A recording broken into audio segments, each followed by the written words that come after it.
So Billy, as I said, I met many interesting people on my journey, and I've classed you as one of those. So this is going to be a good interview. I'm not going to be battling with you about trying to convince you of anything, because you're obviously very aware and very knowledgeable. And what I heard from you, you're saying you've been looking into truth subjects for 25 years, and that connected with me because that's the same time as I've been looking into them. So would you like to just tell us a bit about yourself? You know how it goes, you've asked people that yourself. I don't get asked it too much myself, but I don't know about myself. I was born in England. My dad was in the army, so I was born in Tidworth. So apparently you take your father's nationality if you're born under an army hospital, so I'm Scottish, alright? If you told me that, I wouldn't be interviewing you. He's English. But I spent 6 months there. We went to Cyprus for about a year and a half. In Cyprus, the Turkish and Greeks had the war there, so we had to leave, and then came to Scotland when I was 2 years old and lived in South Queensferry. So I grew up there until I was 17. At school I didn't pay much attention. I passed the exams well enough. I'd done what I needed to do, but I was mainly just playing football as a youth. And then when I started working in a factory and basically going to pubs and stuff, then I kind of realised that I was lacking in a great deal of knowledge, because they were talking about subjects I was like, I don't know anything about this. So then I started reading books at that point, just to educate myself, and started to read novels and stuff. But it was around about that time, after a couple of years at work, that someday when I was trying to form a band, somebody gave me a David Icke video. It was called The Turning of the Tide. And after watching that, then I watched the news, and I realised that the world isn't what they're telling us on the news. So that basically started the investigation of, uncovering these conspiracies. So I don't know, just over 25 years ago, between 25 and 30 years ago. And I've been down that many rabbit holes since, trying to get to the bottom of what's going on in this place and trying to educate others about it. And what was your initial feeling to discovering the world wasn't quite as you were told it was? Were you disappointed, or were you empowered, or what? How did you feel? Yeah, I don't like being lied to. I don't like being conned. I don't know if it's to do with my star sign, which is a Libra, the sign of balance and justice. I just realised that there's stuff like the Bilderberg Hotel and all the agreements and now that I'm on camera, the Council on Foreign Relations and all these things, all these groups that never get mentioned about in the news. It's like, well, why not? And those, obviously the Freemasons and stuff. So I just wanted to find out for myself, who's lying to us and what's their agenda. And then once you have a certain amount of knowledge, I was trying to do music, but then I seen Bill Hicks, and I thought, well, with the knowledge I've got, I could try and do comedy to educate people on this stuff. So I stopped writing lyrics and trying to learn the guitar, and I started focusing on stand-up comedy. I'd wish I'd kept the guitar going more, but anyway, I kept the poetry writing going, and just to try and be artistic rather than dictate to people, try and put it in a comedy or a poetry way to try and inspire others to go and learn for themselves. And so I am angry. I don't like evil running the world. I try and use that anger as fuel to get up every day and go to work and do the best I can. And until that job's actually done, then there's no time to really sit back and relax, although I do have done from time to time. But Yeah, but the biggest thing I respect about you is you have a full-time job, but the amount of work you do to try to get the truth out is just awe-inspiring, and the amount of truths you're giving out, which I think you should get a lot more views. And this is why I want to put you on my channel, because you're just speaking the truth the whole time, and the amount of information that you've got is just brilliant. When the lockdown happened, I was frustrated with that, and I've been trying to edit my book. I used that time to finally try and put my book together, so that was taking up a lot of my time. And then I got to a point where I was getting really frustrated with all that was happening, so I had to I started this web show called Shooting the Shit. It was a live stream. It's on YouTube? I'll do it on Facebook and then I'll share it on YouTube. And basically, I'm amazed at myself at how much crap is stored inside my head, because every night for an hour and stuff, I'm just... Well, I think you've been very modest there. I've listened to it, and none of it's crap. I think it's all really valid information that should be shared. But how do you find it on YouTube? What's it called? So my YouTube channel is Billy Watson TV, and those particular shows are called Shooting the Shit. Basically, I get memes, and to do with masks or viruses and stuff like that, and I share the memes on one side of the screen, and I'm just talking about it. Yeah. People will comment, so I'll maybe react to their comments, and then I'll go into the next meme. I don't really plan it in any order. Sometimes it works out, like it's got an order. But you're quite skilled. You create websites and your own graphics. Well, when I started doing comedy, at one point I done a first comedy character was called The Great White Shaft, and then I done Hamish McScotty, and then I done Nob Stewart. So around about the time I was doing Nob Stewart, just starting that, I done a website design course. So I built my first website using HTML. And because I left the factory job, I used to work in the chemical factory. My wife had health issues, so I left to kind of take care of her. And then I had to get a real job working in a call centre. I say a real job because the chemical factory was quite well paid, and I was kind of in a bubble there compared to the rest of society. Then I realised, working in a normal job, how do people survive? So I thought you have to get skills for yourself here, empower yourself to create your own reality. So then I done the HTML, and then I went to Antalya, and I changed my Nob Stewart site to Antalya Living to travel around there, because I couldn't do the comedy there. I still like to be creative. And then when WordPress came in, I learned WordPress, and I've just built my own websites. I've had 3 or 4 different versions of Nob Stewart site, Billy's site, Antalya site. Now they're all kind of combined into one. And I've got other video software I use, because I tried to do a business in Turkey, because I couldn't work legally, because of the legal name stops you from doing things in certain places. You have to have permits and stuff. So I've got all this software, I can do all these videos, but I'm trying to do so many other things. But ideally I would like to offer my services to make money myself, so I don't have to go to the slave job, to allow me to write more and educate people more. I want to, there's just various strings to my bow, but I'm not sure which ones to focus on at first. Right now I'm trying to get to the point where I've got my book released, because that's something I've been wanting to do for a long time. And just for my own sake, And what are you calling it, Billy? It's going to be called Screwy Scribbles. It was going to be called The Plain Facts before, and The Plain Facts, it was based on a poem called The Plain Facts. I thought it was quite a good name for my book. I've got different ebooks, so my spiritual poetry ebooks is called The Plain Facts, but when I talked to the publisher, he was saying none of the 4 or 5 different ebooks that I've got, the names was suitable. He was trying to tell me more of a name that's kind of catchy, and I came up with Screwy Scribbles because screwy kind of means mental, crazy, but also there's lots of sex in there, which is like screwing, and scribbles because it's not really one book that's been meticulously planned out. A lot of it's like a little bit here and kind of collated a lot of stuff, so it's like scribbles, although it is quite well edited and I'm happy with it, it's like notes of different things collected together, so the name I think is quite suitable.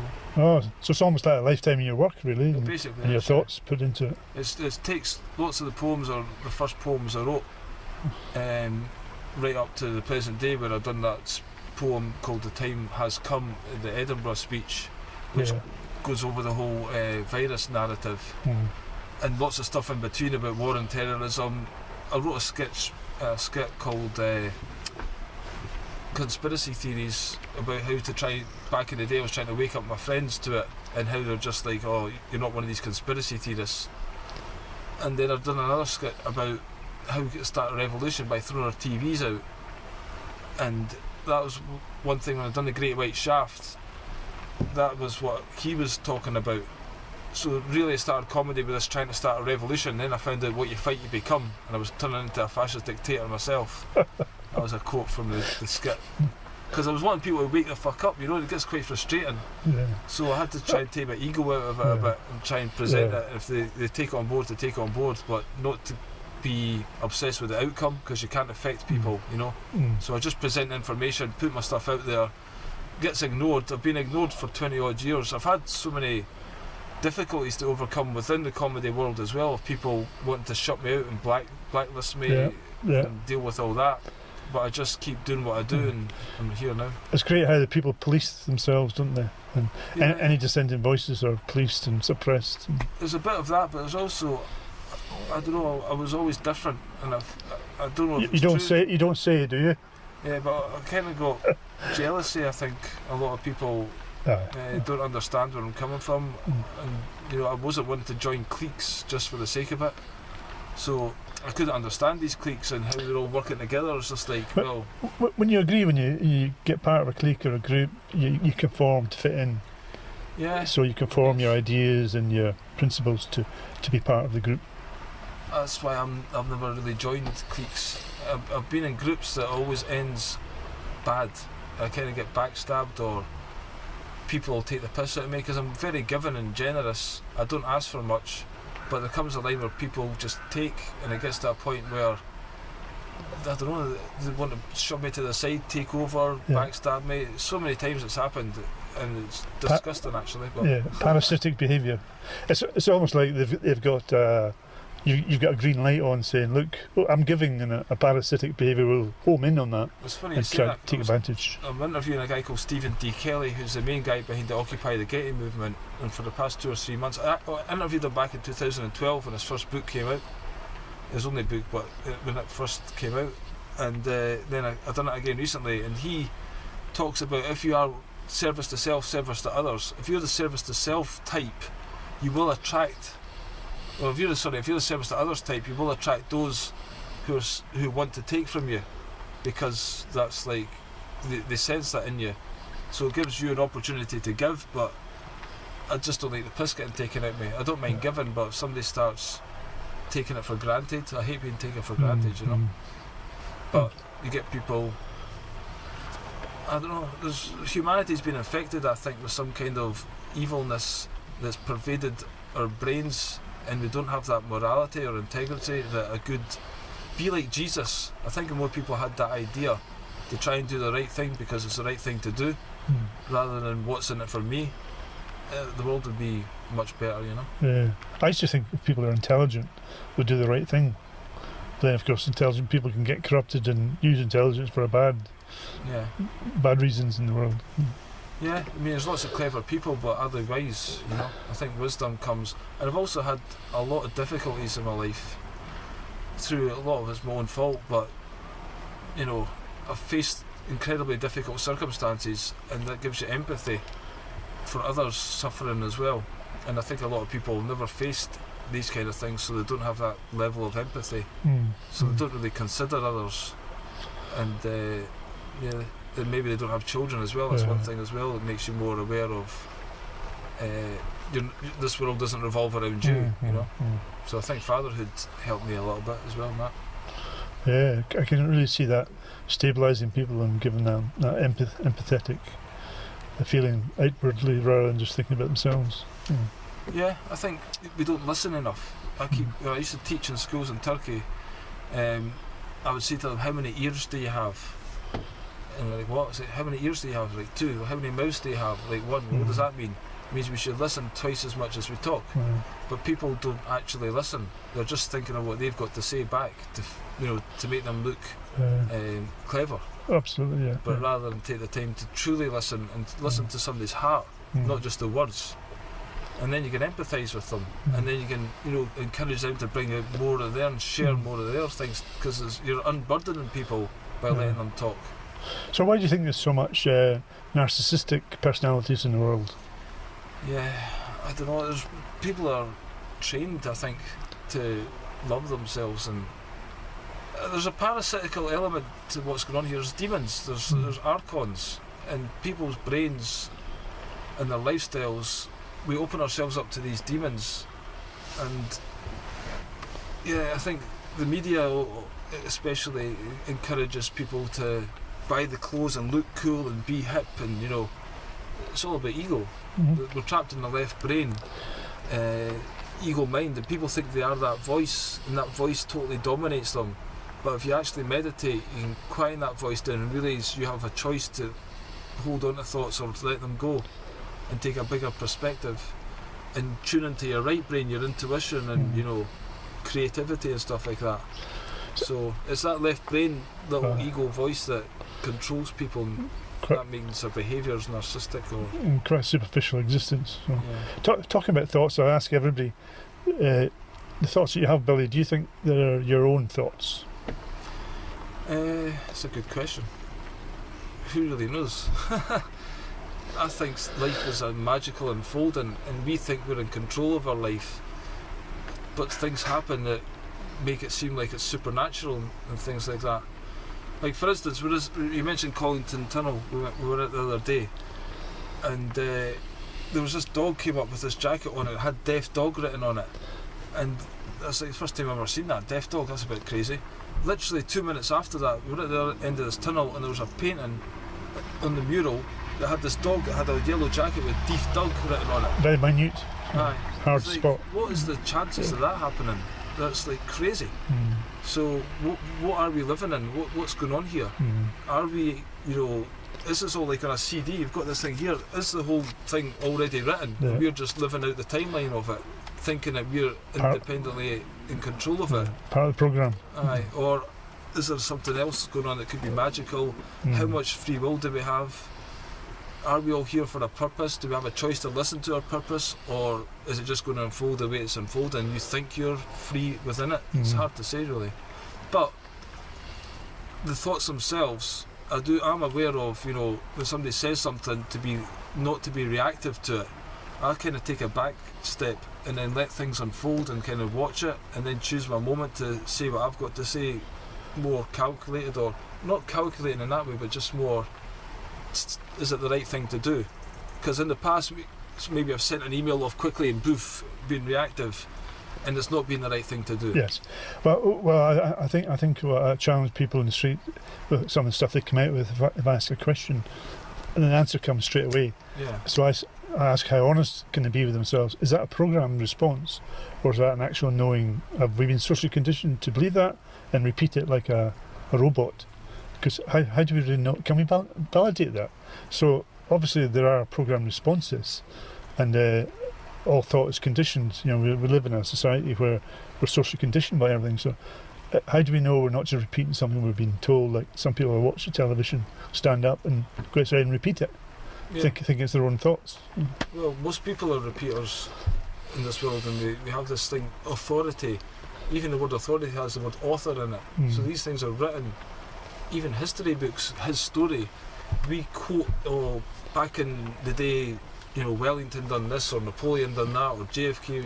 Obviously JFK is a bit more recent, but even history, dinosaurs, a lot of people quote dinosaurs as being real. None of us have actually seen a dinosaur. Or a real dinosaur bone. Or a real dinosaur. Never been discovered. They've all been pieced together, and they all admit that they are just constructs. Yeah, I go to the museums and ask them, are they real bones? And some people say, yeah, but you speak to the senior management, they say, no, they're plastic casts. So where are all the real bones? Oh, they're locked away in a vault. Where's the vault? Oh, I don't know. You don't know. But yet dinosaurs are taken as read, there's been Jurassic Park or whatever, these movies made about them. Social conditioning. Yeah, so anything we are told, you have to ask yourself, where is the information coming from, and who does it serve for me to believe what they're telling me? Yeah. The winners write the history books. Yeah, exactly. I think I wrote that in a poem, the Time Has Come poem. By people who weren't there. Yep. It's just, there's obviously people, I think, in charge of this reality, the pyramid, the Illuminati, whatever you call it. There's people wanting us to believe. It's like a farm. They're managing a farm. We're the animals on the farm. So it's easier to control us if we believe the same story. Absolutely. You don't want people believing all different things, and we're all over the place. You don't want people questioning what they're being told. Yeah. So I'll get back to the dinosaurs and the farm, but what's your overriding thoughts on the whole coronavirus thing? Well, when the coronavirus thing kicked off, and even when it was in China and you're seeing people fall over, I didn't believe it was a virus. At that point I wasn't aware as I am now about contagion and things like that. But I knew it wasn't what they were telling us, so I thought it was 5G, seeing the people fall over and things like that. It's like, that's nothing to do with being ill. So I interviewed a guy called Mark Steele, who talked about the 5G towers and the lampposts emitting LED frequencies as directed microwave energy weapon. But I still looked more into the virus, and then I discovered Don Lester and David Parker, who had the book What Really Makes You Ill. And so I went right to the source. I was like, okay, I need to interview them more. I got their book, and I've interviewed them for about 8 hours now, and I've talked to them privately 2 or 3 hours and have messages with Dawn, and she sends me articles. So basically I know as a fact 100%, almost 99.999% basically, as far as I'm concerned, it's a 100% fact that a virus is not contagious. It's dead, it's inert, it doesn't travel through air, it has no respiratory system. It's basically a cell. It's broken down into fragments. You can't tell, there's just different shapes and sizes. Some of those get absorbed back into other cells because they've got useful DNA material within them, and nobody's ever got a video of a virus attacking a cell. They've got some pictures whereby it looks like the virus is attacking a cell, but that's getting reabsorbed. It's not doing any harm. Some people think that's the exosome coming out of the cell, and that has an active part in getting rid of the toxicity in the body. But again, Don and David don't agree with the exosomes theory that Andrew Kaufman and Thomas Cowan talk about. So I tend to go with Don and David after their explanation, because there's no actual evidence for it. And again, people talk about the antibodies being a real thing. This army, we have this immune system, but we actually don't have an immune system. These are just small bits of protein as well. They're all just protein wrapped in a case, and there's billions of them going around the body, this virus, but they don't do anything. They come out naturally. So the contagion has never been proven. Germ theory has never been proven. In fact, Pasteur said on his deathbed it was bogus. And we don't catch a cold, we don't catch a flu. That is the body's way of detoxifying. So we shouldn't put more toxic chemicals into our body at that time, because that's making it harder. We should be resting. Basically, the book's called the subtitle is Everything You Knew About Disease Is Wrong, because the whole medical establishment is just that they need these theories to keep on treating us all these illnesses as different illnesses, but they're all just different symptoms of the fact that we're poisoning our body and we've got lots of toxicity. But they're giving them different names and giving different drugs to mask the symptoms, rather than get us to eat healthily, switch our mobile televisions off, and eat organic food. Is very important to get the right nutrients into the body. And they're just profiting from illness, which I've knew for a long time, that stuff anyway, but I've really narrowed down on this virus thing. So when I give my talks, other people are saying it's not as bad as they say, and it's just like the cold or flu, and I'm like trying to reiterate and drill into people, there is no virus. It's a complete and utter 100% lie. There's another agenda behind it. I'm hoping it's going to be an agenda that's going to fail, and it's going to serve the purpose to wake people up, which could be God's plan, and they've got their plan, and their plan's going to fail.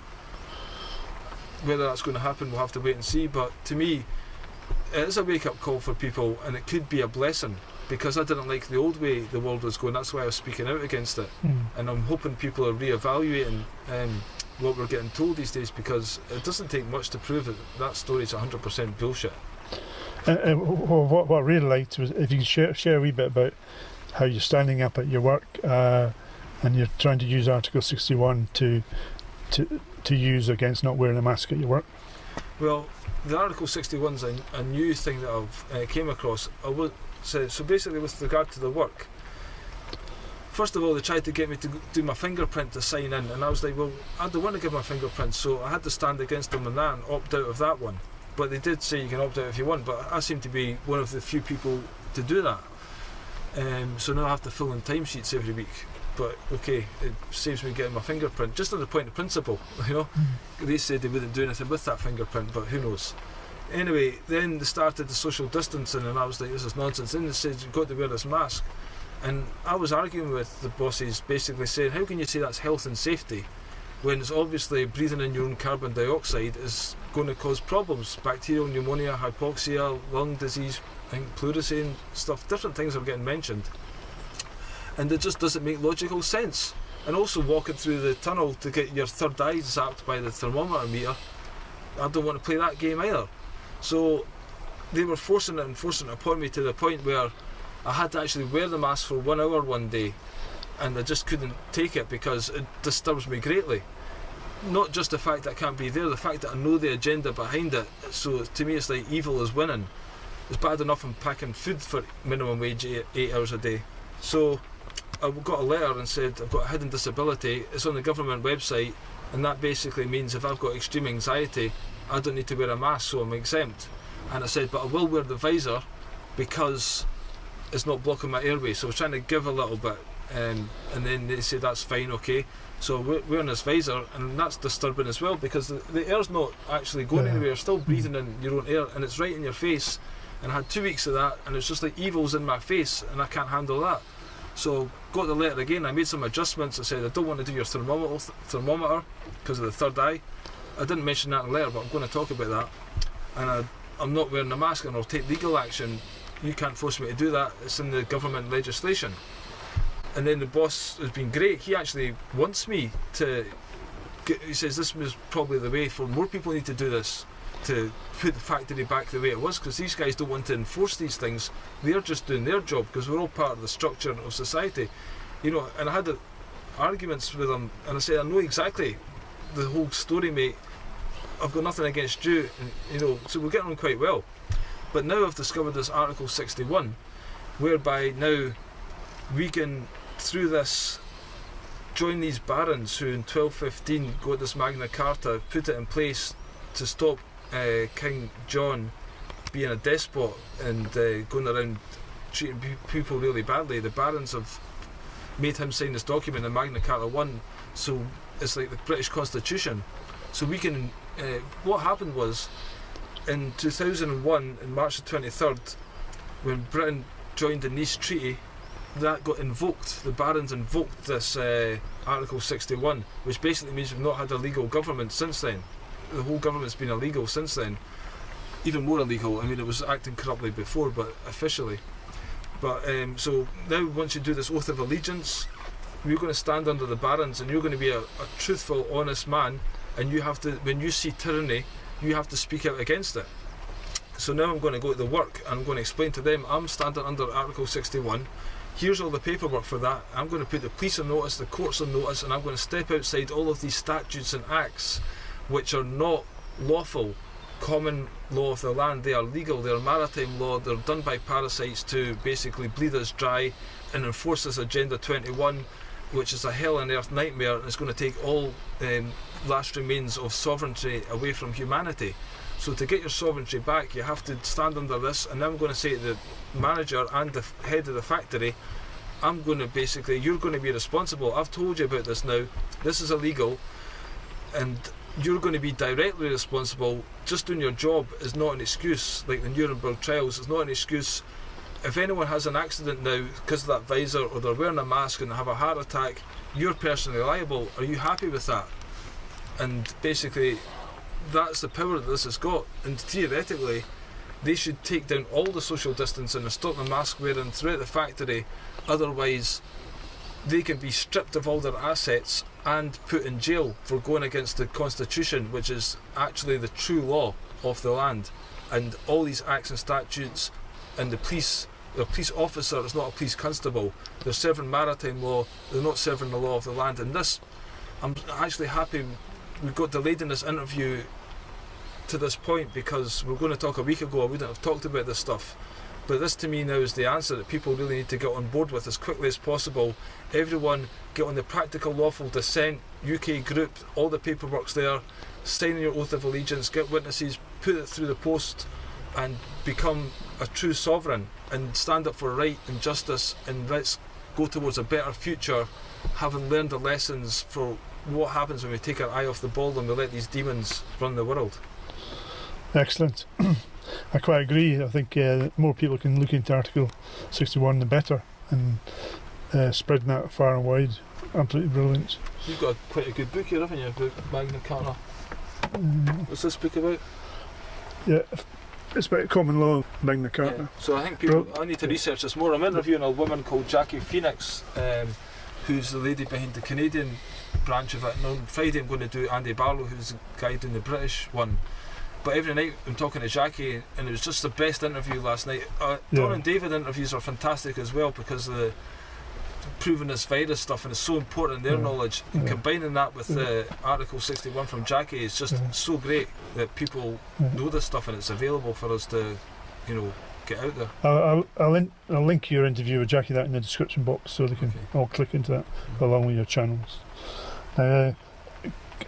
Can I bring up my favourite subject, because I know you've looked into it yourself, and just to get your thoughts on it. And I usually ask people first the question, you know, what shape do you think the Earth is? So what would you say, Billy? Well, going back again, because of obviously the lie we get taught the Earth is round. It's one of these things that you don't really question. What happened was, there's a guy called Tony Calvert who done a show with Kate of Gaia back in 2012, and I was talking to him about the legal name and stuff. It was back then, and he just sent me a link to, it was Mark Sargent and Maybe the Earth is Flat. I think it was on his website actually. So I looked at that, I was like, oh, that's interesting, especially when it comes from somebody who's talking a lot of the stuff that you know is true or conspiracy related. So that made me question it.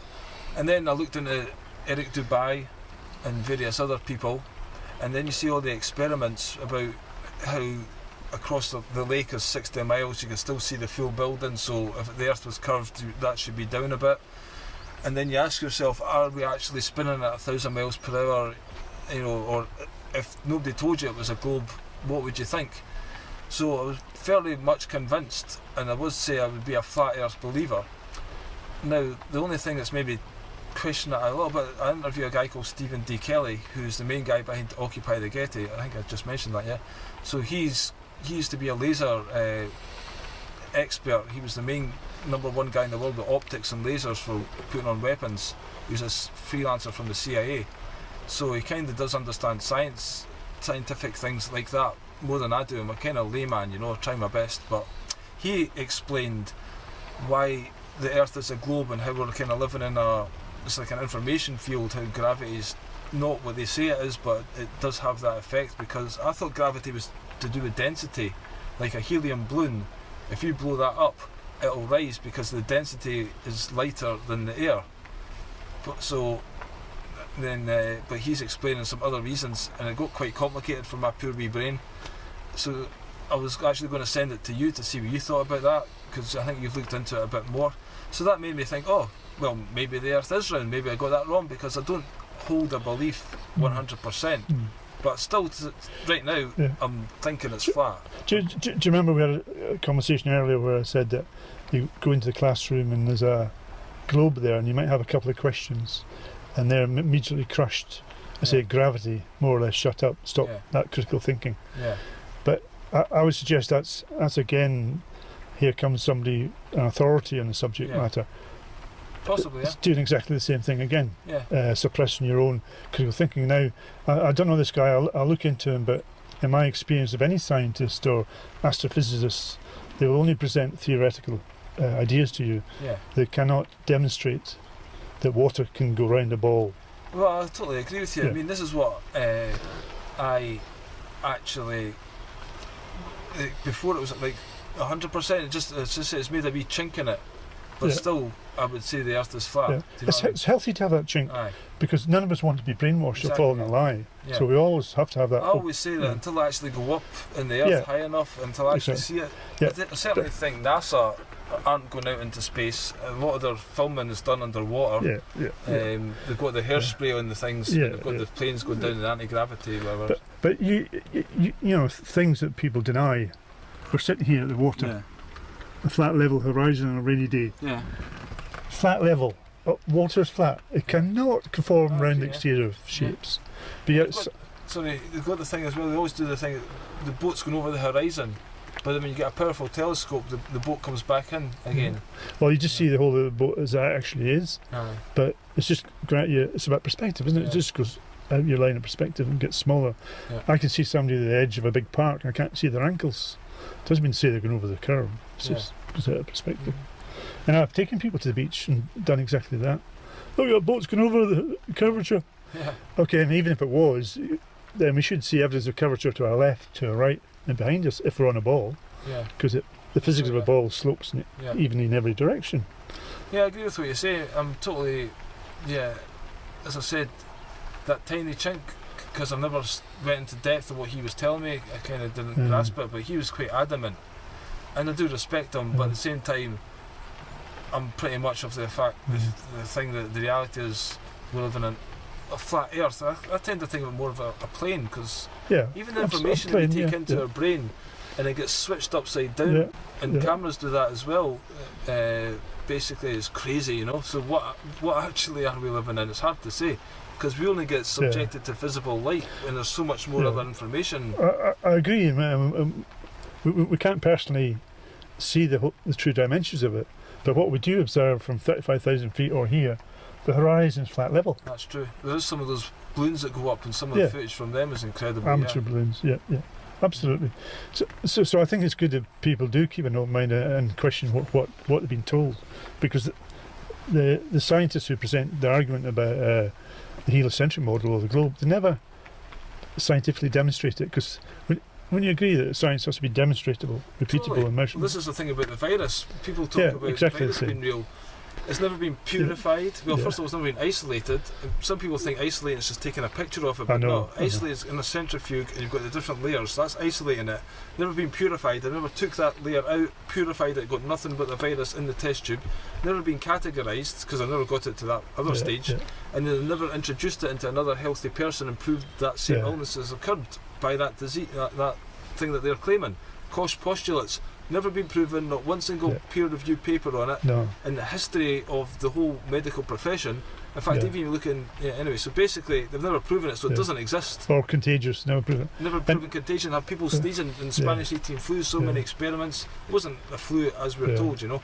But just your experience with vaccines, if you question a scientist about heliocentric model for proof, demonstrable proof, or a doctor for the virus being real, demonstrable proof, they all get defensive and angry. Oh yeah. Surely the truth shouldn't get defensive. Exactly. So if you get defensive, then you can't have the truth. You're trying to defend a narrative that isn't actually being proven. You know, it's a theoretical. It's not just the scientists who get angry though, it's the people who believe the scientists. They want to believe in this myth because the TV's telling them, so the TV can't be wrong. So believe the scientists. Come on, it's so obvious because the TV's telling us. So if you question that narrative, they get angry and attack you as well for actually saying, well, show me the proof. They can't have any, but they just attack you anyway. It's crazy. But when you agree that's like we were talking earlier about the ego, like their ego, they can't possibly contemplate the fact they've been fooled all their lives. Exactly. So they don't want to go there. But well, some people I know think maybe they've served in the army or they've done things they're not proud of, but it's been their belief in the system that's made them do that. So now if you're going to question the official thing, like, you know, government and these things, they're going to have to justify their actions as actually not what they thought they were.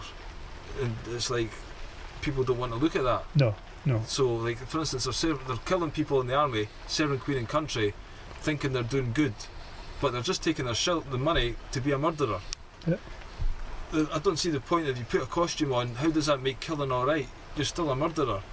It's not the government who are going with the guns, it's you. So you've got that responsibility.